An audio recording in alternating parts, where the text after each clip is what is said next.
संस्कृति जो भी हो, पर मैं ये मानता हूं कि गुस्ताखे शांति भंग की, गुस्ताखे अतिक्रमण की एक ही सजा, घर छत से जुदा, घर छत से जुदा। सवाल और जवाब की बात नहीं है, अतिक्रमण होगा तो बुलडोजर चलेगा।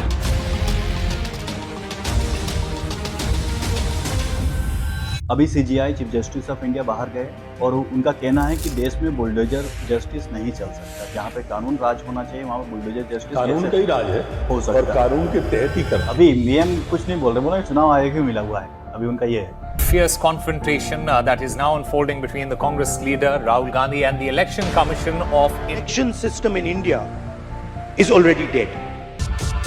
नहीं, ये तो आदिकाल से आरोप लगा रहे हैं, जिस दिन से हार रहे हैं उस दिन से लगा रहे हैं, लेकिन जहां चुनाव जीतते हैं वहां क्या है? इसका जवाब कांग्रेस ने दिया है, ये दिया है कि देखिए बीजेपी जानबूझकर 2-3 स्टेट हार जाती है ताकि किसी को शक ना हो। ये हर चुनाव के पहले एक इस तरह का भ्रम ये विपक्षी लोग तो नहीं है एंटी इनकम्बेंसी। अरे मध्य प्रदेश में भी यही कहा गया था, तो हार तो गई 19 में। नहीं बिल्कुल नहीं हारे, किसको बहुमत आया? ऐसा मत कहो आप। 41% आपको वोट मिला था, लगभग उनको भी लगभग ही था। कांग्रेस की बात क्यों कर रहे हो भाई? आपको रखना चाहिए प्रमाण को। ये हम कांग्रेस का जवाब देने के लिए थोड़ी बैठे। आप बिना सिर्फ संभावनाओं पे प्रश्न पूछोगे आप तो कैसे जवाब आएंगे? मैं इंटरव्यू के बाद आपको सबूत भी दूंगा। नहीं अभी दो ना, क्या दिक्कत है? दोस्तों, आज हमारे पॉडकास्ट पर एक बहुत ही स्पेशल गेस्ट आए थे, नरोत्तम मिश्रा। वैसे तो ये प्रदेश के फार्मर होम मिनिस्टर थे, लेकिन जब ये बोलते हैं तो बॉलीवुड की पूरी सोसाइटी डर जाती है। जब ये गृहमंत्री थे तो प्रदेश में जो गुंडे हो, मवाली हो, अपराधी हो, इनके नाम से ही कांपते थे। और जब ये बयान देते हैं तो देश के मेन स्ट्रीम मीडिया के मुख्य हेडलाइन बन जाते हैं। इसीलिए इस पॉडकास्ट को पूरा एंजॉय करना और 1 मिनट भी स्किप मत करना। स्वागत है आपका हमारे चैनल पे। बहुत धन्यवाद चौजी। मैं जब रिसर्च कर रहा था बहुत सारे विषय हमारे सामने आए, मुझे समझ में नहीं आ रहा कहाँ से स्टार्ट करें। कहीं से भी कर दो। जब कांग्रेस की सरकार थी, बहुत उन्होंने मेहनत किया था कांग्रेस के कार्यकर्ताओं ने, पैसा भी लगा था, जो लीगल पैसा मैं उसकी बात कर रहा हूँ, पैसा भी लगा था। लेकिन ऑपरेशन लोटस हुआ, उनकी सरकार चले गई। इसमें नरोत्तम मिश्रा का क्या रोल था? अभी बताया, दिग्विजय सिंह जी ने बताया था, फिर कमलनाथ जी ने जवाब दिया था। दिग्विजय सिंह जी ने कहा था कमलनाथ की वजह से गिरी, कमलनाथ ने कहा था दिग्विजय सिंह की वजह से गिरी, और वास्तव में ये सरकार इन दोनों की वजह से गिरी। मैंने एक इंटरव्यू में कहा था कि कांग्रेस को बुढ़ापे में सत्तारूपी औलाद हुई थी, दोनों बुजुर्गों ने चुम चुम के ही मार डाला उसे। दरअसल पंडित जी, इसकी पटकथा उस दिन लग गई थी जिस दिन कमलनाथ जी की सरकार के मंत्रिमंडल ने शपथ ग्रहण राजभवन में करी थी। उसी दिन जिस दिन पहली बार के कैबिनेट मंत्री बन गए थे। लिखी गई थी, लिखवाया गया था? नहीं, लिखी गई थी, लग गई थी। पहली बार वाले कैबिनेट मंत्री बन गए थे, और जो 4 बार के थे, 5 बार के थे विधायक, वो बाहर हो गए थे। तो ये जो सीनियर लीडर थे, इनके बर्दाश्त से बाहर हो गया था वो, और उसी दिन से ही बगावत के बीज बो गए। धीरे धीरे पौधा अंकुरित हुआ, फिर पल्लवित हुआ, फिर पुष्पित हुआ और फल आ गए। परिणाम आपके सामने। हमारे ये बात भी सच है कि हमारे संपर्क में विधायक थे। चूंकि मैं लंबे समय संसदीय कार्य मंत्री रहा हूं, सबसे मित्रवत रिश्ते हैं, तो हमारे संपर्क में कांग्रेस के विधायक थे और परेशान थे कमलनाथ की चलो चलो से, सरकार में व्याप्त भ्रष्टाचार से। वल्लभ भवन जो दलालों का अड्डा बन गया था, इससे विधायक बहुत परेशान था। चाहे जो आए और पैसा फेंके, तमाशा देखे और चला जाए, ये सिचुएशन हो चुका था। हाँ, सरकार ने एक वादा पूरा नहीं किया। ये सरकार झूठ बोल के आई थी कि हम आते ही 10 दिन के अंदर, इनके राष्ट्रीय अध्यक्ष उस समय के राहुल गांधी जी थे, उन्होंने मध्य प्रदेश की धरा पर अपने भाषण में कहा था, गिनती गिन के बताई थी, 1 2 3 4 5 6 7 8 9 10 दिन के अंदर 2 लाख का कर्जा माफ कर देंगे किसान। साल भर हो गई, 10 महीने हो गए, 10 दिन की बात चली, 2,000 रुपए के कर्जा माफ करके 2 लाख के लिए। नहीं, उन्होंने कहा था हमने कोशिश की थी, बीजेपी ने करने नहीं दिया। अरे बीजेपी अगर नहीं करने दे रही थी तो आप कहां से, सरकार में तो आप बैठे थे, विपक्ष का ये काम थोड़ी था। विपक्ष आज भी कोई सरकार के अंदर निर्णय थोड़ी ले सकता है। जो डेमोक्रेसी का जो बना हुआ है हमारे यहाँ पर ढांचा, वो इस तरह का है कि विपक्ष अपनी बात कहता है, प्रेशर में उठाता डाल है, सकता जनता है। को बताता है, मुद्दे उठाता है। निर्णय में भागीदारी वहां होती है जहां वो उनको सदस्य नॉमिनेट किया जाता है। और वही हाल इस कांग्रेस का हुआ कि नौजवान को बेरोजगारी भत्ता देंगे, बाद में कह दिया ढोल चलाओ, ढोल बजाओ नौजवानों को। इससे नौजवान में आक्रोश था, किसान में आक्रोश था, और परिणाम आपके सामने था। एक प्रदेश में चूंकि बहुत सारे नेता हैं, देश में भी बहुत सारे नेता हैं, आप एक वेल एजुकेटेड नेता माने जाते हैं, मतलब बहुत शिक्षित। हमारे भारतीय राजनीति में शिक्षा का क्या महत्व है, सिग्निफिकेंस क्या है इसका? देखिए, शिक्षा व्यक्ति नहीं, मैं थोड़ा सा पूर्ण करूंगा सवाल, इसलिए पूछ रहा हूँ कि हमारे नेता तो बिना पढ़े लिखे ही बन सकते हैं, बहुत सारे नेता हुए भी हैं बिना पढ़े लिखे आए हुए, क्योंकि कोई एजुकेशनल क्वालिफिकेशन लगता नहीं है आपको। पिछले दौर से इस दौर की पहली बात तो तुलना नहीं हो सकती। ये एआई पे आ गए हैं अभी अपन, ये युग एआई पे आ गया है, माने चैट जीपीटी, टेस्ट मैच 2020 के बाद के युग पे आ गए हैं अपन, 5 ओवर वाला, 5 ओवर वाले पे आ गए। हाँ, इसलिए यहां शिक्षा जरूरी है, अत्यधिक जरूरी है, मैं ये मानता हूं। और शिक्षा व्यक्ति को समझदार बनाती है। समझदार व्यक्ति के ही मन और मस्तिष्क में आइडियाज आते हैं, नवाचार आते हैं। जब नवाचार आएगा आज के एआई के युग में, तभी हम जनता को वर्तमान परिवेश की, वर्तमान परिस्थितियों की हम सुविधाएं उपलब्ध करा सकते हैं। एकदम बदला हुआ वातावरण है। माननीय मोदी जी ने देश को दौड़ा दिया है। जो कभी मोदी जी के आने के पहले बैलगाड़ी की तरह, पैसेंजर की तरह चलता था, आज बुलेट ट्रेन पे आ गया है देश। तो सेमी बुलेट आ ही चुका है, सेमी बुलेट आ ही चुका है, वंदे भारत आ चुकी है। नहीं, सेमी बुलेट तो उन्होंने पूरे देश में दौड़ा दी है। मैं बुलेट ट्रेन की बात कर रहा हूँ जो चालू होने वाली है। तो हम कहां से कहां आ गए। लेकिन बुलेट ट्रेन का आपने जिक्र किया, इस पे भी बीजेपी सवालों के घेरे में रहती है।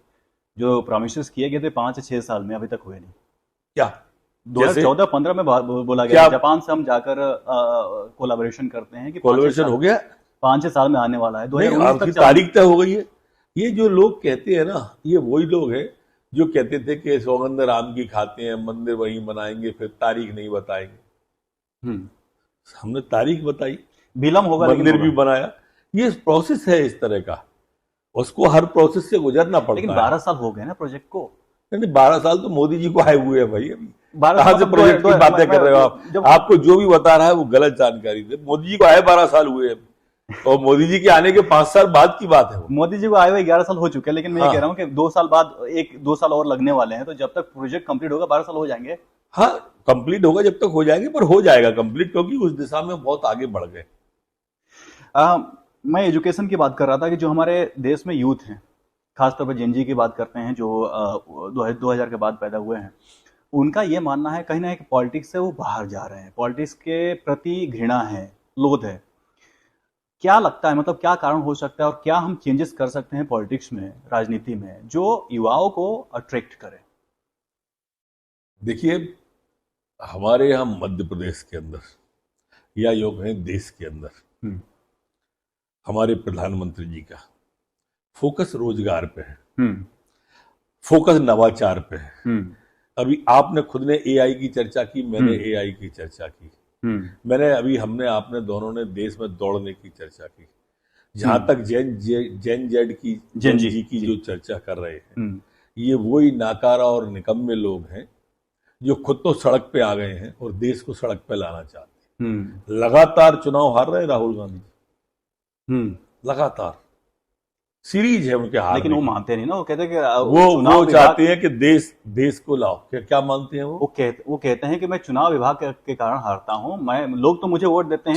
जहां जीतते हैं वहां क्यों नहीं कहते ये बात?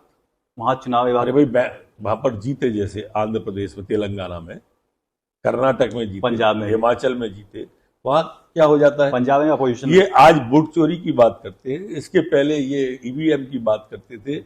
ये तो जो भी राष्ट्रीय महत्व की चीज होगी, जो भी, जरूरी नहीं है कि ये वोट चोरी की बात जी। अब आप आज बताओ, बिहार चुनाव की घोषणा हो गई, इस वक्त कहाँ है राहुल गांधी?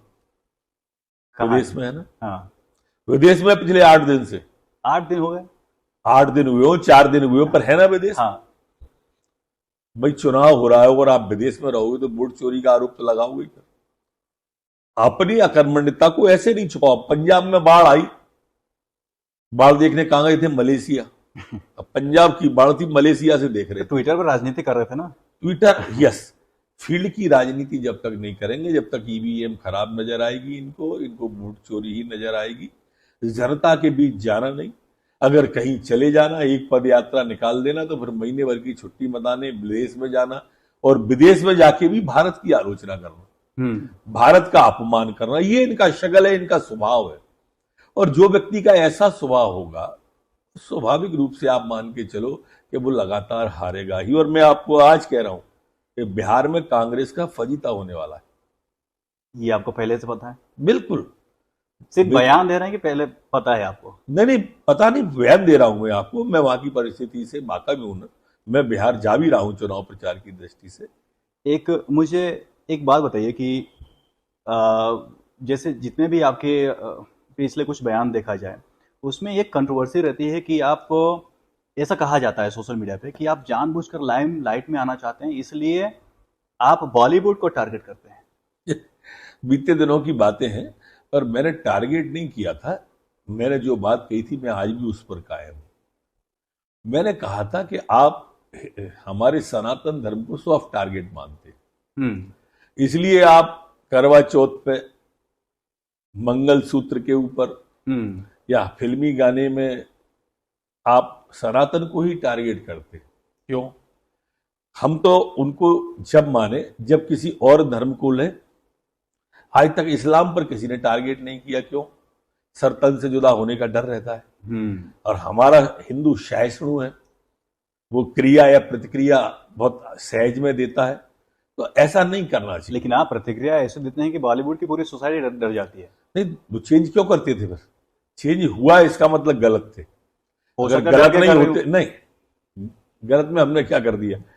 हमने सिर्फ आपत्ति दर्ज की, और आपत्ति पे उन्होंने चेंज किया। हमने ध्यान आकर्षित किया, जो हमारा अधिकार है, फंडामेंटल राइट्स है। फंडामेंटल राइट्स के हमने बताया कि भाई ये गलत तरीका ठीक नहीं, तो उन्होंने चेंज। क्या आपको लगता है कि बॉलीवुड को कहीं ना कहीं चेंजेस की जरूरत है, परिवर्तन की जरूरत है? मेरे ख्याल से काफी परिवर्तन हो गया है, और जो होगा निश्चित रूप से हम टोकेंगे। आप टोकते रहेंगे? बिल्कुल। हम नरोत्तम मिश्रा को अगले 3 साल बाद चुनाव आने वाला है, गृह मंत्री के रूप में देखेंगे, मुख्यमंत्री के रूप में देखेंगे? आप तो सिर्फ कार्यकर्ता के रूप में देखते रहो बस। लेकिन जो पार्टी काम देती रहे, उतनी सी इच्छा है, न किसी पद की इच्छा है। बहुत पार्टी ने पर्याप्त सम्मान दे दिया। 30 साल कोई व्यक्ति विधायक रह ले, 15 साल मिनिस्टर रह ले, ये पर्याप्त होता है। उसके जीवन का एक बड़ा हिस्सा होता है इसमें। और पार्टी काम दे, जैसे चुनाव में हारा, उन्होंने न्यू ज्वाइनिंग टोली का मुझे संयोजक बनाया और काम दे दिया, अपने काम में लगे रहे। उसके बाद जैसे ही उसका काम खत्म हुआ तो मेरे महाराष्ट्र भेज दिया, उसके बाद मुझे दिल्ली भेज दिया। अब मैं बिहार जा रहा हूं पार्टी की सेवा के लिए। तो वैसे काम मिलता रहे, वो इतनी सी इच्छा है, बाकी कोई इच्छा बची नहीं है। बिल्कुल तरह से संतुष्टि है, जो प्राप्त है वो पर्याप्त है। प्रदेश के 2 ऊंचे कदकाठी के नेता शिवराज सिंह चौहान और आप प्रदेश में थे, प्रदेश का पूरा काम कर रहे थे आप लोग, पूरे संभालते थे आप लोग। लेकिन दोनों बड़े बड़े नेता जो आप हैं, शिवराज सिंह चौहान जी हैं, दोनों गवर्नमेंट से बाहर हैं। क्या पार्टी के अंदर राइवलरी जो मैं बड़ा नेता नहीं हूं, एक। दूसरी बात, माननीय शिवराज सिंह जी सरकार से बाहर नहीं है, दायित्व बदल गया है, वो पावर में है। गवर्नमेंट में कोई रोल नहीं अभी। हाँ, नेचुरल रूप से, और उनसे समय समय पर निश्चित सलाह ली जाती होगी, केंद्र में ली जाती होगी। हाँ? ये आपको भी पता नहीं? आपको नहीं, मुझे पता होना भी नहीं चाहिए। 2 सरकारों के बीच की बात, मैं सरकार में कहीं नहीं हूं, मेरा कोई रोल नहीं सरकार में। तो स्वाभाविक रूप से उन पर बड़े बड़े महकमे हैं हिंदुस्तान की सरकार के, और वो बखूबी और काफी सक्रियता No, my question was slightly different. My question is there any rivalry within the party? Party के अंदर कोई rivalry है क्या? मध्य प्रदेश में या देश में? मध्य प्रदेश में। ना सवाल ही नहीं। तो दोनों बड़े माननीय हेमंत खंडेलवाल जी और हितानंद जी जैसे दोनों अनुभवी नेता बैठे हैं पार्टी में, और पार्टी अकेली क्यों कहती है, सत्ता और संगठन दोनों का समन्वय एकदम ठीक है, एकदम अच्छा है। ऐसा कहा जा रहा था कि जब आप गृह मंत्री थे, होम मिनिस्टर थे, तब आपका जो कि पॉलिटिकल जो ग्राफ है काफी ऊपर जा रहा था। ये ऊपर जाते देख पार्टी के ही नेता, आपके पार्टी के नेता डरने लगे थे, और ये कहा जा रहा है खासतौर पर जो आपके समर्थक हैं कहते हैं कि दादा हारे नहीं, यानी कि आप हारे नहीं, हरवाया गया। आपने अपनी बातचीत की जो शुरुआत की थी ना, उसके अंदर इसका जवाब छुपा है।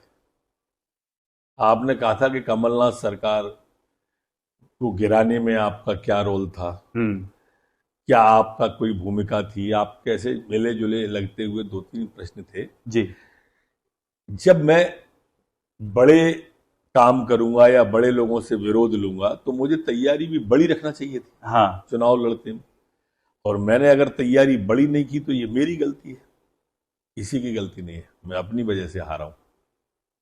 जो आपके समर्थक मानते हैं, मैं इसीलिए पार्टी तो के अंदर आपके माध्यम से उन सब तक ये बात पहुंचाना चाहता हूं कि मेरी गलती है, मैं अपनी गलती से हारा। पार्टी के अंदर कोई नेता नहीं जो आपके ना पार्टी का आपके आपके बढ़ते ग्राफ से डरते हो? कोई भी नहीं। नहीं, ये डरने मरने की तो कोई बात। आपके मेहनत के बदौलत हम देखते हैं कि लाखों की संख्या में कांग्रेस कार्यकर्ता आते हैं, हजारों की संख्या में जो कांग्रेस पदाधिकारी हैं वो पार्टी बीजेपी ज्वाइन करते हैं, लेकिन इसके बावजूद भी नरोत्तम मिश्रा को वो रिस्पेक्ट नहीं मिल पाता, वो सम्मान नहीं मिल पाता जो पार्टी के अंदर डिजर्व करते हैं। ये सच है कि लाखों कार्यकर्ता कांग्रेस से भाजपा में आए, अन्य दलों से भी आए, लेकिन नरोत्तम मिश्रा की इसमें कोई भूमिका नहीं है। माननीय मोदी जी का आभा मंडल था, मोहन यादव जी माननीय मुख्यमंत्री जी की सरकार उस समय सक्रियता से लगी हुई थी, कुशल संगठक हमारे हितानंद जी थे। इन सबके चेहरे को देख करके, इन सबके व्यक्तित्व और कृतित्व को देख करके लोगों ने ज्वाइन किया था। और जहां तक मेरा सवाल आपने किया, मैं आपको बता चुका कितना देगी पार्टी किसी को। 30 साल विधायक, 15 लेकिन साल आपने तो ज्यादा दिया ना, ये आपके समर्थक ना हम पार्टी से ज्यादा कभी दे ही नहीं सकते। और आदरणीय महाराज पंडित जी, हम लोग विचार के लिए काम करते हैं, और विचार के लिए जब काम करते हैं तो ये बाकी चीजें गौड़ हो जाती है। मतलब खुद को इरिलेवेंट मानना, इरिलेवेंट का थोड़ा हिंदी में कमजोर हूँ, खुद को इरिलेवेंट मानते हैं आप और पार्टी को आगे रखकर आप बढ़ते हैं। नहीं, मैं नहीं, सभी भाजपा के अंदर पार्टी को ही सर्वे सर्वा मानते हैं, विचार को ही सर्वे सर्वा मानते हैं। 1990 में आप राजनीति में आते हैं, 98 में विधायक बनते हैं। नहीं, 90 में विधायक बना। अच्छा, 90 में विधायक बनते हैं। मैं विधायक 90 में बना। तो राजनीति में आने के साथ विधायक नहीं, छात्र राजनीति में थे, वैसी राजनीति में पहले से थे हम। अच्छा। और ये सच है, जल्दी बन गया था, 28-29 साल पे विधायक बन गया था। 29-30। जब राजनीति में आए थे, ऐसा लगा था आपको कि इसने ऊंचे कदकाठी के नेता बनेंगे आप? ये काल्पनिक बात है, और संभावनाओं पर क्या प्रतिक्रिया व्यक्त करूं, उस समय क्या विचार आया होगा और क्या हो गया। लेकिन ये सच है कि सही पार्टी में आया था, सही विचार में आया था, तो एक लगन थी देश के लिए कुछ करने की, तो लगे रहे।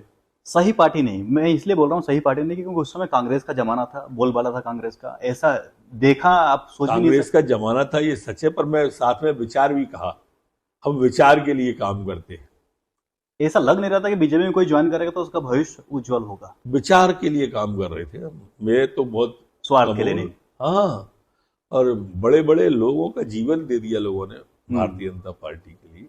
और मध्य प्रदेश में तो ठाकरे जी जैसे नेता थे, प्यारेलाल खंडेलवाल जी जैसे नेता थे, तो इनका क्या कहना। मैं इसलिए प्रश्न थोड़ा सा समझने की कोशिश कर रहा हूँ कि जब आप स्टूडेंट थे, छात्र थे, तो लोग कांग्रेस को ज्वाइन करते थे क्योंकि उनको भविष्य सिक्योर करना था, फ्यूचर सिक्योर करना था। जो बीजेपी में ज्वाइन करते थे, मैं उस समय पैदा नहीं हुआ था, लेकिन जो बीजेपी में ज्वाइन करते थे उनका यह कहता था तुम्हारा फ्यूचर अच्छा है नहीं। आपने क्यों ज्वाइन किया? मैंने बताया, विचार के लिए। हाँ, विचार के लिए। ऐसा नहीं कि कहीं ना कहीं मन में ज्वाइन किया, उसके पहले से ही मैं छात्र संघ का मैं अध्यक्ष था, जहाँ हाँ। पढ़ता था, प्रेसिडेंट था कॉलेज का, यूनिवर्सिटी का जॉइंट सेक्रेटरी था मैं।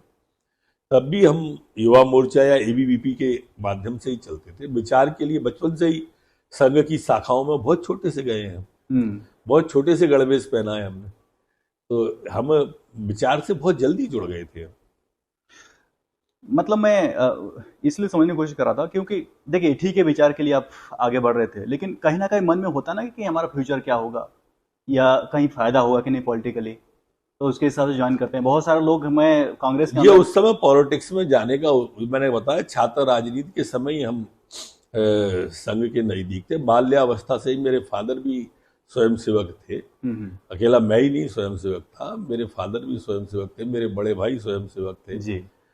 तो हम सब लोग, परिवार ही हमारा पूरा संघ से जुड़ा हुआ था।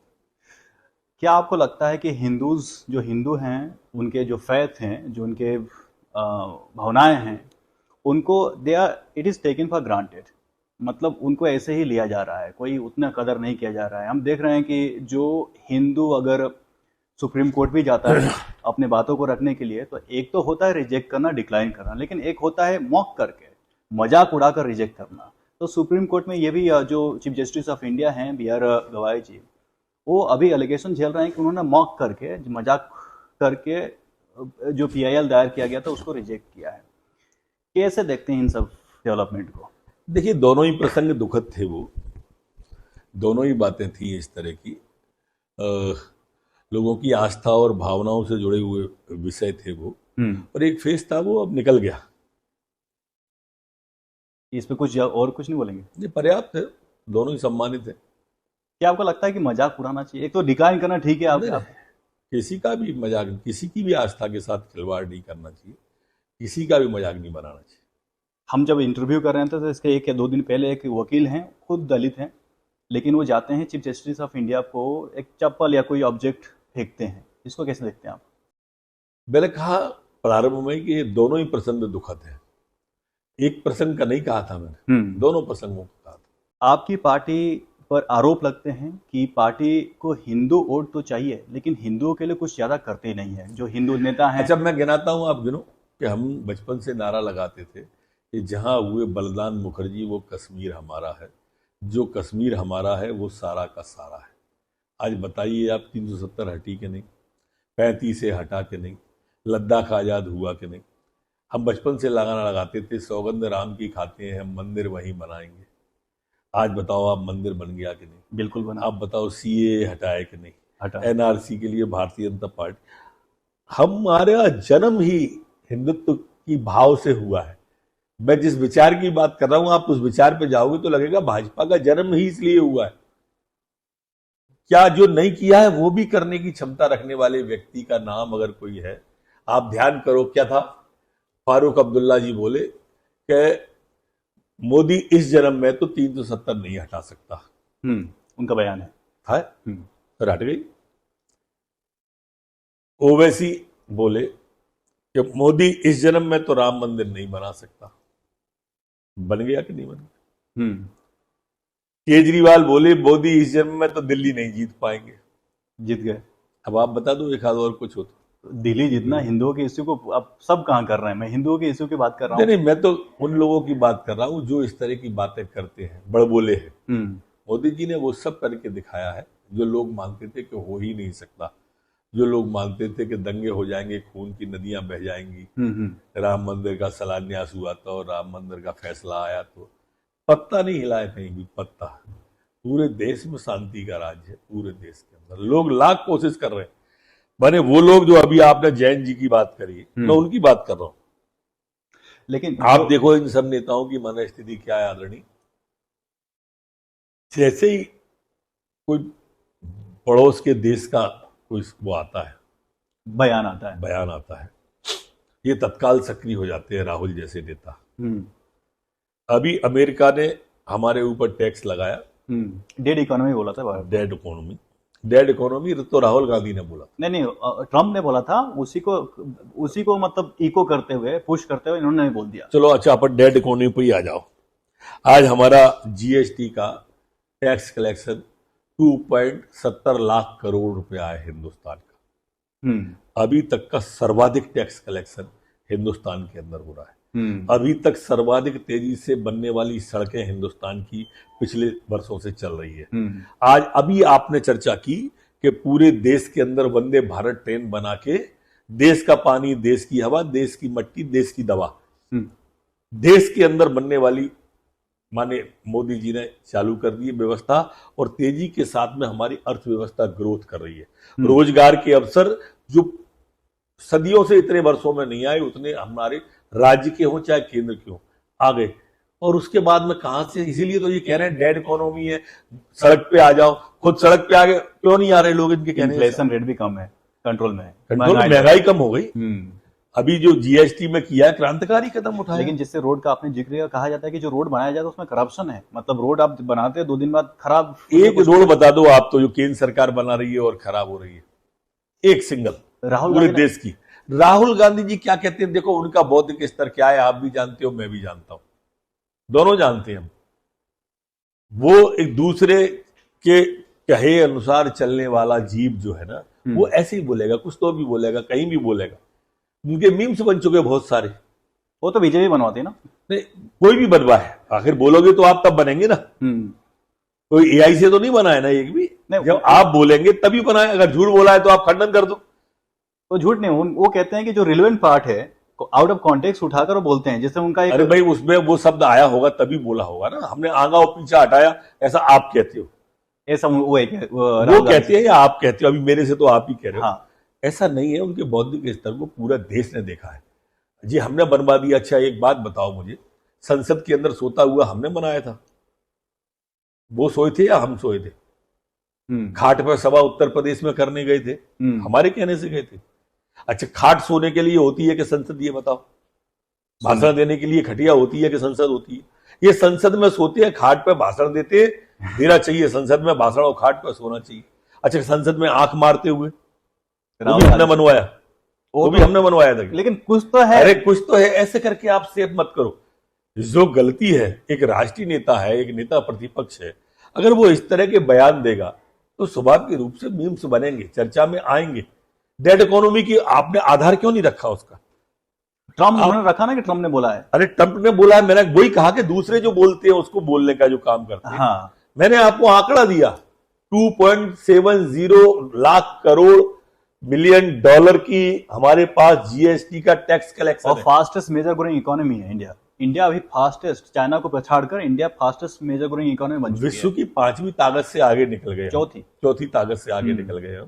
आप कल्पना करो ना, इसके बावजूद भी अगर इनको ये, लेकिन मैं मीम की बात कर रहा था उस पे। देखिए, एक उनका बयान था कि मैं आलू से सोना निकालूंगा। वो ये कह रहे थे कि जो बीजेपी वाले हैं ये वो कहते हैं कि मैं आलू से सोना निकालूंगा। तो जो बीजेपी वाले हटाकर सिर्फ आप लोगों ने क्या किया कि मैं आलू से सोना बनाऊंगा, ये वाला आपने। हमने तो ये कहा ही नहीं था ना कि हम कहते हैं आलू से सोना, वो तो उन्होंने कहा था। वैसे ही उनके बोलने के बाद चर्चा में आया वो। बीजेपी वाले किसने कहा? अच्छा आप बता दो। चलो, वो तो मोदी जी को बोलते हैं। अरे कहां? जब आप उनका आलू से सोना बनाते का चलाते हो तो दिखा दो ना मोदी जी ने कहा कहा। आज देखो, आज का युग बहुत फास्ट युग है। हमने बातचीत में एआई की बातचीत से शुरू किया था ना। हाँ। तो आप इसको कल्पना करिए कि वो व्यक्ति के बौद्धिक स्तर की हम और आप दोनों परिचित हैं, और मैं और आप ही नहीं, पूरा देश परिचित है। और हम दोनों नहीं, पूरा देश नहीं, पूरा विश्व परिचित है राहुल गांधी जी के बौद्धिक स्तर से। इसलिए उन पर चर्चा करना समय खराब करना है। जिस तरीके से, जिस अग्रेशन के साथ आजकल वो प्रचार कर रहे हैं पूरे देश में, बीजेपी को टारगेट कर रहे हैं, खासकर बीजेपी को नहीं, चुनाव आयोग को भी टारगेट कर रहे हैं, आपको लगता है कि आने वाले समय प्रधानमंत्री बन सकते हैं? क्योंकि ये तो आप मानते हैं कि किसी भी सरकार की एंटी इनकम्बेंसी होती है। देखो, ये देश का दुर्भाग्य होगा। और वैसे तो चाणक्य ने बहुत पहले कह दिया था कि किसी भी विदेशी महिला के गर्भ से उत्पन्न व्यक्ति प्रधानमंत्री या राजा नहीं बनना चाहिए। ये उस दौर की बात है। लेकिन ये मैं मानूंगा कि राहुल गांधी जी जैसे व्यक्ति के हाथ में अगर देश आएगा तो आप देश के भविष्य के बारे में क्या सुनेंगे? सोचो, जिस व्यक्ति ने भारत की जीत के, क्रिकेट में जीत, शानदार जीत, हाँ। पूरा देश जग रहा था उस वक्त, पूरे देश में आतिशबाजी हुई भारत की जीत पे। क्या आपने कोई ट्वीट माननीय राहुल गांधी जी का देखा हमारे खिलाफ? वो तो पॉलिटिकल नहीं है। आप मोदी जी का आलोचना करते करते देश की आलोचना करने लगोगे, भाजपा की आलोचना करते करते आप उन खिलाड़ियों की आलोचना पे आ जाओगे। आप बताओ, माननीय सोनिया गांधी जी का ट्वीट देखा आपने? माननीय नहीं। प्रियंका गांधी जी का देखा? हम्म, माननीय राहुल गांधी का देखा? नेहरू गांधी खानदान के किसी बच्चे का भी ट्वीट देखा आपने? हम्म, वो रेहान है, कौन है वो दूसरे, बाकी किसी का देखा? नहीं देखा। ये बहुत खराब है इस देश के लिए, ये घातक है इस देश के लिए। ये जो देश को तोड़ना चाहते हैं ना, ये वही है, ये वही सोच है। देश को समझना चाहिए। ये भारत तेरे टुकड़े होंगे इंशाअल्लाह इंशाअल्लाह, सबसे पहले गए थे ना राहुल गांधी मिलने। ये टुकड़े कैसे होंगे? ये जैन जी की बात करके, लेकिन ये डेड इकोनॉमी बोल के, ये पाकिस्तान के खिलाफ ट्वीट नहीं करके। अभी आप कोई भी हो जाए अल्पसंख्यक पे, किसी पे, आप देखिए कितनी जल्दी आता है भाजपा की सरकार में, उनका ट्वीट इतनी जल्दी आएगा, बिल्कुल के मिलने पहुंच जाएंगे। लेकिन आप भारत को जीत जान दो। अब बताओ, वैक्सीन बनी विश्व के अंदर, भारत ने सबसे पहले वैक्सीन बनाई, बोले कह दी भाजपा की वैक्सीन है। ये कोई तरीका है क्या? सेना अगर आक्रमण कर देती है, सर्जिकल स्ट्राइक करे, एयर स्ट्राइक करे, ऑपरेशन सिंदूर करे, कभी सेना की तारीफ नहीं, आलोचना के लिए तैयार खड़े रहते हैं। ये राहुल गांधी का चरित्र है। चुनाव हार जाए तो ईवीएम खराब, केस हार जाए तो न्यायालय खराब। अभी ईवीएम कुछ नहीं बोल रहे, बोला चुनाव आयोग ही मिला हुआ है, अभी उनका ये है। नहीं, ये तो आदिकाल से आरोप लगा रहे हैं, जिस दिन से हार रहे हैं उस दिन से लगा रहे हैं। लेकिन जहां चुनाव जीतते हैं वहां क्या है, हाँ। इसके बारे में भी तो बोलना चाहिए ना। वो इसको स्पष्ट करे कि तेलंगाना जैसा समृद्ध राज्य आप पे आ जाता है, कर्नाटक जैसा समृद्ध राज्य आप पे आ जाता है, क्यों? और फिर आप जो आ जाते हैं राज्य, उनमें क्या हालत कर देते हो? इसका जवाब कांग्रेस ने दिया है, ये दिया है कि देखिए बीजेपी जानबूझकर दो तीन स्टेट हार जाती है ताकि किसी को शक ना हो। अरे भाई, अच्छा ठीक है, जीत गए आप, फिर क्या स्थिति कर दी आपने हिमाचल की? तनख्वाह बांटने को पैसा नहीं है। जब पंजाब में सरकार में थे, कर्जा माफी के नाम पे आए थे, क्या हुआ? माफ कर पाएगा? कर्नाटक की क्या स्थिति कर दी आपने? कर्नाटक में तुष्टीकरण की राजनीति में ये स्थिति हो गई है कि पलायन करने पर मजबूर हो गई कई बस्तियां और कई वो घर के लोग। ये स्थिति हर प्रदेश के अंदर इनकी है। आप जो चाहते हो वो अपनी स्टेटों में करके क्यों नहीं दिखाते हो? कर्नाटक से शुरू हुए, आप देखिए इनकी भाव क्या है। वोट चोरी का कहां दिखाया? कर्नाटक। कर्नाटक में भी जहां 95% हिंदू है वहां दिखाया। वोट कौन के दिखाए? हिंदू के। पदयात्रा कहां निकाली? रोहिंग्याओं के, बिहार के बॉर्डर पे। बांग्लादेशियों को वोट बचाने के लिए, रोहिंग्याओं के वोट बचाने के लिए। क्या देश इस बात को समझता नहीं है क्या कि तुम किन के वोट बचाना चाह रहे हो? ये अब राहुल गांधी जी कुछ भी कर ले, टेक्नोलॉजी इतनी फास्ट है कि हर सवाल का जवाब सवाल के पहुंचने के साथ साथ पहुंचता है, दोनों साथ साथ पहुंचते हैं। तो इसलिए क्या, जैसे आपने जिक्र किया चाणक्य को कि विदेशी महिला के गर्भ से पैदा हुआ बच्चा देश का प्रधानमंत्री, चाणक्य ने कहा था कि आप राहुल गांधी को विदेशी मानते हैं? नहीं, मैं विदेशी और मेरे स्वदेशी मानने से क्या होगा? वो कई बार अपने खोए आइडेंटिटी साबित कर चुके कि मैं दत्तात्रेय ब्राह्मण है ना उनके पास, इंडिया भारत का सिटीजनशिप है ना उनके पास। निश्चित होगा। मैंने माता विदेशी नहीं कहा, विदेशी माता के गर्भ से, तो चाणक्य ने विदेशी नहीं माना है, विदेशी माता के गर्भ से। तो माता तो विदेशी ही है ना, ऐसा ही है ना? हाँ या ना? वो तो है। हाँ, तो ठीक है। अब वो फिर क्या है, ये कई बार वो साबित कर चुके, वो खुद भी साबित कर चुके। साबित करे क्या? उन्हें कभी कहा कि मैं दत्तात्रेय ब्राह्मण हूं, फिर कभी कोर्ट के चुनाव आया तो कोर्ट के ऊपर से जनेऊ डाल लिया, कहीं टोपी पहन ली, कहीं टीका लगा लिया। ये जो राजनीतिक स्वांग है, ये राजनीतिक स्वांग अच्छा नहीं होता है। उनकी तो वंशावली है ना, आप वंशावली देख सकते हो। राहुल गांधी पिता राजीव गांधी, राजीव गांधी पिता फिरोज खान गांधी, फिरोज खान पिता गफ्फार खान, गफ्फार खान जी, गफ्फार खान पिता जहांगीर खान जी। तो ऐसे पूरी वंशावली है उनकी। तो अब वो कौन से है, किस? आप क्या मानते हैं राहुल गांधी को? मुस्लिम मानते हैं, हिंदू मानते हैं, विदेशी मानते हैं? मैं कोई काय को मानूंगा? मेरे को क्या आवश्यकता पड़ रही है? मैं अपने आप को सनातनी मानता हूं। उनको क्या मानते हैं? वो जो भी हो वो खुद बताए, मैं क्यों बताऊं। लेकिन मैं इतना मानता हूं कि वो तुष्टीकरण की राजनीति करते हैं और भारत के लिए ये राजनीति बहुत घातक है, बहुसंख्यकों के लिए ये राजनीति बहुत घातक है। मैं बिल्कुल न्यूट्रल होकर बात करूंगा आपसे। मैं जब घूमता हूं, मैं यूथ को से क्वेश्चन करता हूं, कॉलेजेस में जाता हूं, उनसे बात करता हूं, तो एक चीज़ सामने आती है कि कहीं ना कहीं उनका इन्फ्लुएंस बढ़ रहा है यूथ में।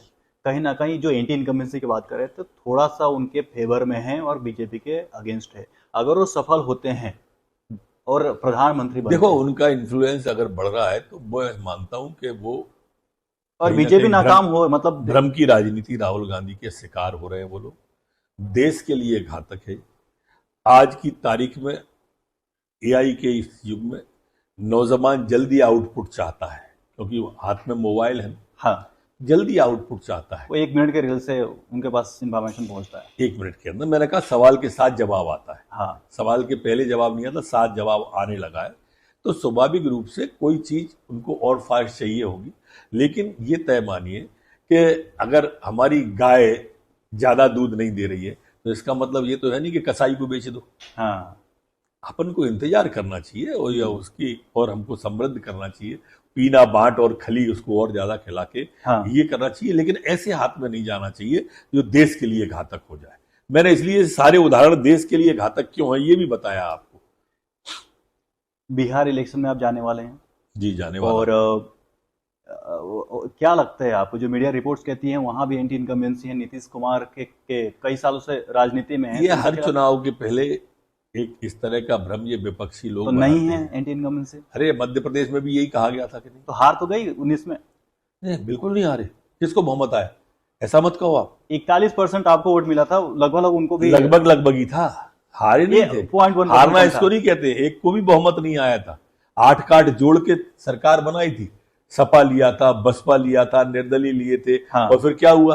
किसी के हाथ पैर लगाए, किसी का लेवर लगाया, किसी की टांगे लगाई, फिर इस दिल के टुकड़े हजार हुए, कोई यहाँ गिरा कोई वहां गिरा, और सरकार भाजपा की आ गई थी कि नहीं आई थी? और फिर उपचुनाव में हल्की हल्क जनता ने मैंडेट दे दिया।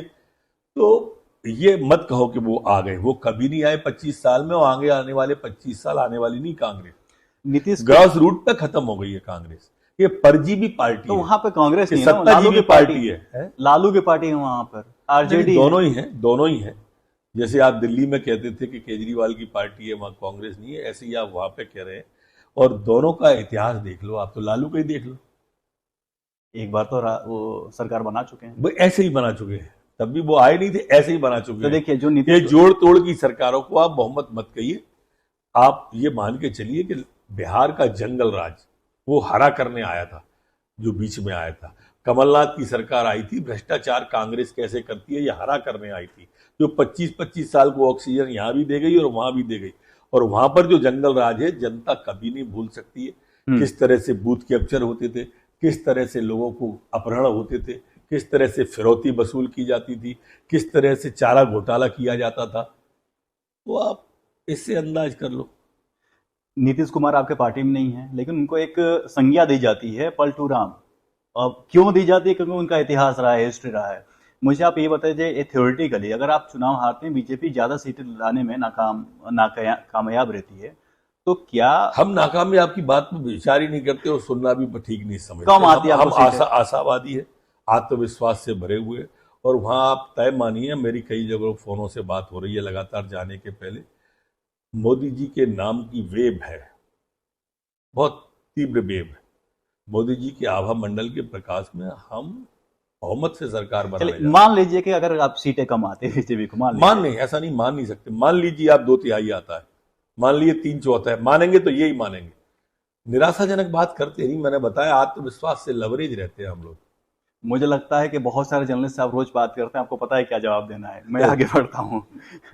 एक लव जिहाद की बात करेंगे। प्रदेश में कानून भी है, लेकिन इसके बावजूद भी बहुत सारे केसेस आ रहे हैं। इसको लेकर जो हिंदू नेता हैं, दक्षिणपंथी नेता हैं, वो बीजेपी से काफी नाराज है। क्या बोलेंगे इस पर? हो ही नहीं सकते यार हमसे नाराज। तो लव जिहाद कर्नाटक के में नाराज, केसेस? हमारे यहाँ तो तत्काल कानूनी कार्रवाई हो रही है। एक नहीं बच रहा, एक सिंगल केस नहीं ला सकते आप जिस पर कार्रवाई नहीं की है। और बता दोगे तो हम ठीक इंतजाम भी कर देंगे। जब ये भारतीय जनता पार्टी की सरकार है और कानून का राज है। फिर केसेस क्यों आ रहे हैं? क्यों नहीं लोग डर रहे हैं? ये अलग है। यहाँ संस्कार भी देना पड़ेगा हमको अपने परिवार के अंदर, अपने बच्चों के अंदर, दोनों के अंदर। ये अलग विषय हो गया और वो कानून की बात अलग हो गई। कानून अपना काम करेगा, लेकिन संस्कार देने का काम तो बालक को पालक का होता है, माता पिता का होता है, शिक्षण संस्थानों का होता है। संस्कार के लिए एक अलग विधा हमारे यहाँ पर। बुलडोजर जस्टिस की बात कर रहे हैं, तो जब भी इसकी बात होती है, आपकी बात होती है। अभी CGI chief justice of India बाहर गए और उनका कहना है कि देश में बुलडोजर जस्टिस नहीं चल सकता, जहां पे कानून राज होना चाहिए वहां पे बुलडोजर जस्टिस कानून कैसे का ही राज है हो और सकता है। कानून के तहत ही करते हैं। मेरा प्रश्न आपसे ये है कि जब आप गृह मंत्री थे तो जब बुलडोजर जस्टिस हो रहा था यहाँ पे, कानून में या जो क्राइम ग्राफ में कोई अंतर देखने को मिला? क्राइम ग्राफ कम हुआ? देखिए, अपराधी पर भय होना चाहिए कानून का, हम्म ये उसका मूल बात है। हम्म अपराधी पे अगर कानून का भय नहीं होगा, सजा का भय नहीं होगा, तो वो निश्चिंत होकर के अपराध करेगा। हम्म संस्कृति जो भी हो, पर मैं ये मानता हूं कि गुस्ताखे शांति भंग की, गुस्ताखे अतिक्रमण की एक ही सजा, घर छत से जुदा, घर छत से जुदा। ये होना ही चाहिए। तो जो चीफ जस्टिस ऑफ इंडिया बोल रहे हैं उनका क्या? तो वो अगर अतिक्रमण में होगा तो चीफ जस्टिस में ये थोड़ी कहा अतिक्रमण करोगे आप। मैं तो कह रहा हूं कानून का राज है, वो बात सही कह रहे हैं। और अतिक्रमण के लिए चीफ जस्टिस ने बिल्कुल नहीं कहा। अतिक्रमण को कैसे हटाएंगे? मेरी बात में अतिक्रमण शब्द आया है, आपने ध्यान से सुना नहीं। वो तो आया है, लेकिन अगर आप गृह मंत्री फिर से बनते हैं जारी रहेगा? अगर अतिक्रमण होगा तो टूटेगा। मेरे गृहमंत्री बनने वाली बात कहां से आ गई इसमें? मैं तो जो भी जहां भी होता है वहां होना चाहिए। आरोप लगता है कि कांग्रेस लगाती है कि जो व्हीकल है, पुलिस व्हीकल है, उसकी 1 करोड़ प्राइस बताई गई है। आप लोगों ने 1 करोड़ रुपए पर व्हीकल खरीदा, जिसकी प्राइस 20 लाख है। काय की खर्चा? जो पुलिस व्हीकल होती ना, पुलिस व्हीकल मध्य प्रदेश में व्हीकल, जो गाड़ियां पुलिस ऐसा तो कोई भी नहीं है। कांग्रेस की बात क्यों कर रहे हो भाई? आपको ऊपर रखना चाहिए प्रमाण। तो ये हम कांग्रेस का जवाब देने के लिए थोड़ी बैठे। जो आरोप लगाए हैं, आप आरोप तो कुछ भी लगा सकते हैं। वो आप आरोप उसने लगा दिया वोट चोरी का, क्या सही है? क्या राफेल पे लगा दिया तो सही तो था? मैं तो आपसे प्रश्न एक करूंगा ना, भी चीज के स्टेट नहीं कर रहा। मैं कह रहा हूं गलत है 100%। ये गलत है। 100 ऐसा होता है क्या? ये एलिगेशन लग रहे हैं कि अभी जो रिजर्वेशन की बात की जा रही है उसको 73% करने की कोशिश की गई है। 73%, जो कि 50% कैप है। जो ओबीसी को बढ़ाकर 27% करने की कोशिश की जा रही है। आपकी सरकार, बीजेपी की सरकार, सुप्रीम कोर्ट जाती है, वहां पे एफिडेविट देती है, जो वहां पे महाजन कमीशन रिपोर्ट वो अटैच किया जाता है। उस रिपोर्ट में ये कहा जाता है कि भगवान राम कास्टिस्ट थे, भगवान राम के खिलाफ भी बयान किए जाते हैं, मतलब वो एंटी हिंदू माना जाता है। इन सब डेवलपमेंट को आप कैसे देखते हैं? क्या 73% रिजर्वेशन होना चाहिए मध्य प्रदेश में? क्योंकि जो आपके क्रिटिक्स हैं ये कहते हैं कि ये तो वाटर टेस्टिंग है, they are testing the water, मतलब पब्लिक ओपिनियन ले रहे हैं कि कैसे बीजेपी पर प्रतिक्रिया आ रही है, उसके बाद पूरे देश में लागू करेंगे। तो वाटर टेस्टिंग, जहां तक हमारी बात है, मैं ऐसा मानता हूं कि जो मामला न्यायालय में विचाराधीन होता है, खास करके सुप्रीम कोर्ट, हाई कोर्ट में, तब उस पर कोई प्रतिक्रिया देखी उसे प्रभावित करने की बात हम पे आरोप न लगे, इसलिए नहीं बोलना चाहिए। जो मोहन सरकार पे ऊपर जो आरोप लग रहा है कि ये अब एंटी हिंदू काम करने लगे हैं, बिल्कुल गलत आरोप है, मिथ्या आरोप है। आदरणीय मोहन यादव जी बाल्यकाल से स्वयंसेवक हैं, संघ के व्यक्ति हैं, विद्यार्थी परिषद से जुड़े रहे हैं वो, और पूर्णकालिक जैसे ही रहे एक समय में। तो ये आरोप लगाने वाले पूर्वाग्रह से पीड़ित होंगे, ऐसा मेरी मान। क्या स्वर्ण नाराज हो रहे हैं? ना, कहाँ से आ गई ये वाली बात? सवर्ण पिछड़े अगले पिछड़े की कोई बात ही नहीं है। ये मोहन सरकार कहाँ से आ गई इसमें? जब सरकार बैक करती है कि 73% रिजर्वेशन होना चाहिए, वो अलग विषय। मैंने कहा ना कि वो सुप्रीम कोर्ट का, मैं उस पर नहीं बोलूंगा, लेकिन बाकी पे तो बोली बैक तो आपकी सरकार ही कर रही है ना, भाजपा की सरकार। बैक कोई नहीं कर रहा है, वो अलग प्रक्रिया है, उसके तहत वो चल रहा है। लेकिन मोहन यादव जी के बारे में ऐसा कहना कि वो हिंदू विरोधी है, तो ये अच्छा नहीं है। आपके रिलेशन कैसे हैं किससे? सीएम मोहन यादव से? बहुत अच्छे रिलेशन, बात होती रहती है? निश्चित। मैं तो तारीफ करता हूं उनकी कि वो कॉल बैक करते हैं, अगर हम घंटी कर दें मोबाइल पर। बात होती रहती है? हाँ, मैं कह रहा हूँ कॉल बैक करते रहते, नियमित, मतलब जब जरूरत उनको हो, मुझे हो, उनको क्या, मुझे तो पड़ेगी तो मैं फोन करता हूँ। तो अगर 1 घंटी पे उठाते हैं, नहीं उठा पाए, मान लो सभा में है, मंच पे है, बैठक में, कॉल बैक करते हैं बैठक के बाद में। तारीफ के काबिल है उनकी ये आदत। संघ को आप कैसे देखते हैं, आरएसएस को समाज में? राष्ट्रभक्त स्वयंसेवक है और समाज को दिशा देने का काम, विपरीत परिस्थितियों में समाज के साथ खड़े होने का काम, अनेक अवसरों में, चाहे भूकंप की बात हो, चाहे बाढ़ की बात हो, हमेशा संघ सीना तान के भारत माँ के प्रहरी की तरह खड़ा रहा है। एक बलिदानी लोगों की, जीवनदानी लोगों की फौज एक बड़ी संघ के पास है। नहीं, आपके लाइफ में, क्योंकि आप स्वयं एक स्वयंसेवक हैं, आपके लाइफ में संघ के जो विचार है क्या रहा है? राष्ट्रवादी विचार है, हम लोग बहुत, हम जुड़े ही विचार से हैं। इस जननी जन्मभूमि स्वर्ग से महान है, ये विचार ही उन्होंने दिया है। तो हम लोग तो बिल्कुल प्रभावित लोग हैं संघ से। मैं इंदौर में था तो कुछ समाचार है हमारे पास कि जब आरएसएस का पथ संचलन होने वाला था तो आरएसएस के जो पदाधिकारी हैं उन्होंने गवर्नमेंट से बोला कि ये जो पथ रास्ता खराब है उसका बनवाइए, लेकिन कोई सुना नहीं। तो खुद के पैसे लगाकर उन्होंने रास्ता बनाया और फिर पथ संचलन किया। गवर्नमेंट क्यों नहीं सुन रही आरएसएस की? नहीं, कैसी बात करते हैं आप कि उन्होंने खुद के पैसे से बनाया या नहीं, government उन्होंने ने कलेक्शन किया। नहीं नहीं, गलत। ये गलत है। हाँ बिल्कुल मिथ्या है। ये नहीं, आप बिना सिर्फ संभावनाओं पर प्रश्न पूछोगे आप तो कैसे जवाब आएंगे? मैं इंटरव्यू के बाद आपको सबूत दे दूंगा। नहीं नहीं, अभी दो ना, क्या दिक्कत है? कैमरे के सामने तो विदिन कैमरा, ये कोई सबूत वाली बात ही नहीं है। और ये सबूत थोड़ी कहलाते हैं। व्हाट्सएप को आप सबूत कहने लगो तो बड़ी अब जो दिक्कत वीडियो है। आया तो व्हाट्सएप पे तो वही तो कह रहा हूँ, WhatsApp आपके को पास बस- बहुत सारे इन्फॉर्मेशन आते होंगे। ये हम उसको क्लियर, उसको कंफर्म करते हैं। प्रदेश से बहुत सारे नेता केंद्रीय मंत्री बने, केंद्र में गए, वहां पे केंद्र के कार्यभार संभाला। कैलाश विजयवर्गीय हो गए या शिवराज सिंह चौहान हो गए, नरोत्तम मिश्रा। ना, जो काम मिल रहा है उससे संतुष्ट हूं मैं बता चुका कि जो प्राप्त है वो पर्याप्त है। कुछ अंदर तो होगा, ये तो नेता लोग बोलते हैं कि जो नहीं मुझे नहीं, कुछ अंदर चाहिए नहीं, जो अंदर पार्टी पे ने आपके दिया। पास में कोई थीम नहीं, वो नहीं है ना एआई टाइप की जो अंदर का बात पूछ ले। इसलिए हम जो कहेंगे वही मानना चाहिए। वो तो मानना पड़ेगा हमको। पहले आपकी स्किन का क्या राज है? कैसे चमकती रहती है आपकी स्किन, त्वचा? ये तो माता पिता का है, ईश्वर का है, बाकी तो मैंने कुछ इसके लिए विशेष करता नहीं। कोई विशेष साबुन, फेस वॉश? नहीं नहीं, फेस तो मैं मुंह धोता ही नहीं, मेकअप करता नहीं।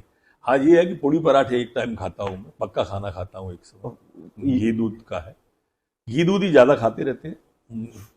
देखोगे तो घर में गाय पली हुई है। फिट रहने के लिए क्या करते हैं आप? घूमने जाता हूँ सुबह। सुबह जाते हैं वॉकिंग पे? हाँ, 1 घंटे और घूमता। एक ही टाइम आप खाना खाते हैं? नहीं नहीं नहीं, खाना तो मैं 3 टाइम खाता हूँ। ठीक है। एक टाइम पक्का खाता हूँ। अच्छा, फिर भी पक्का मतलब पूड़ी पराठे। जो ऑयली फूड है, अब उसको कुछ भी कह लो, पूड़ी पराठे को क्या ऑयली फूड कह दो, आप अंग्रेजी में जो भी कह दो, हम तो अपनी भाषा में वही कहते हैं। राहुल गांधी पर आप खुलकर बोलते हैं, क्या दुश्मनी है उनसे? मेरी कोई दुश्मनी नहीं, किसी से भी दुश्मनी नहीं। आप जहां जाते हैं कहीं ना कहीं राहुल गांधी का तो एक जिक्र हो ही जाता है, उल्लेख हो ही जाता है उनका। अब वो पपलू की तरह हर जगह फिट हो जाए अगर कोई, तो मैं क्या कर सकता हूँ उसके लिए। कांग्रेस आपके ऊपर, जब कमलनाथ की सरकार थी, आपके ऊपर केस करने वाली थी कांग्रेस। स्वाभाविक रूप से अगर उनको ऐसा महसूस होता था कि मैं कांग्रेस के विधायकों के संपर्क में हूँ तो दबाने के लिए ऐसा सोचते होंगे कमलनाथ जी, दिग्विजय सिंह जी। और दिग्विजय सिंह जी की तो राजनीति इस पे चलती है। डर लगता था उनको आपसे? नहीं, डरते तो क्या होंगे, वो हुकूमत में थे, डरते तो निश्चित नहीं हुकूमत होंगे। वाला डरता नहीं है? नहीं, डरते तो निश्चित नहीं होंगे वो, लेकिन सरकार उनकी चले इस बात पे सोचते होंगे। और मेरी मान्यता है कि वो चला पाए नहीं दोनों सरकार। मैं फिर से आरोपों पे ही क्वेश्चन करूंगा कि कांग्रेस का यही आरोप था कि बीजेपी पैसा देकर हमारे विधायकों को खरीदा उसे। कमलनाथ तो बहुत बड़े उद्योगपति थे, सरकार उनकी थी, अगर पैसे से खरीद रहे थे तो वो दे लेते अपने उनको पैसा, तो उसने रोका था। जब गिर जाते हैं, टूट जाते हैं तो बिच गए ऐसे ही कहते हैं वो हर एक के बारे में। इसकी स्थिति ऐसी है, ये संभाल नहीं पा रहे पार्टी को। आज भी कई विधायक हमारे संपर्क में, कई विधायक कई कांग्रेस के? हाँ, आज भी। क्या कर सकते हैं? पैसा देने की आपको जरूरत नहीं है? नहीं, कोई जरूरत ही नहीं है, वो संभाल ही नहीं पा रहे हैं पार्टी को। और जब तक दिग्विजय सिंह जी हैं कांग्रेस में ऊहापोह की स्थिति रहने ही वाली है, जब तक उनका बेटा सेट नहीं हो जाएगा। अब वो क्या जिला अध्यक्ष बना दिया तो उससे जो बेचैनी है, उसकी जो छटपटाहट है, आप देखते होंगे इधर उधर लगातार घूम रहे हैं, वो वही छटपटाहट है। अब वो कैसे उसको निकाल के कहां पर क्या कर सकते हैं, ये वही छटपटाहट है। और ये पार्टी नहीं संभाल पाएंगे कोई लोग। ये सवाल मैं पूछने वाला था कि दिग्विजय सिंह से क्या दुश्मनी है आपकी? अरे कभी राहुल से कहते हो, कभी दिग्विजय सिंह से आप दो आप दो तय को तो कर लो किससे है। आप दो को आप हमारी किसी से कोई दुश्मनी नहीं है। हम जो राष्ट्र विरोधी बात करेगा हम उसके खिलाफ हैं। दिग्विजय सिंह के हम इसलिए खिलाफ हैं कि ये जाकिर नाइक को शांति दूत कहते हैं। हम दिग्विजय सिंह के इसलिए खिलाफ हैं कि इनको पाकिस्तान जिंदाबाद का नारा काजी साहब जिंदाबाद लादेन को साहब बोलते हैं। लादेन को साहब बोल देते हैं। ये खरगोन में दंगा होता है तो पाकिस्तान की एक मस्जिद का या पुरानी किसी मस्जिद का एक भगवा झंडा लगा हुआ फोटो लगा के अपने ट्विटर अकाउंट से पोस्ट करते हैं, कहते हैं कि ये इसने पोस्ट किया है। ये दिग्विजय सिंह उसी गैंग के सदस्य हैं जो भगवा को आतंकवाद बताने में पूरा श्रम और शरीर लगाते हैं। जहां भी तुष्टीकरण की राजनीति हो, ये यही करते हैं, और कैसे सनातन का अपमान हो, ये उसी के लिए पैदा हुए हैं, और इसलिए हम उनकी बात का विरोध करते हैं। नरोत्तम मिश्रा जी, आपने हमारे कठिन से कठिन प्रश्नों का जवाब दिया, इसके लिए बहुत बहुत धन्यवाद। और हम चाहेंगे कि आप मुख्यमंत्री बने और हम आपका पॉडकास्ट करें, लेकिन देंगे ना उस समय। Thank you so much.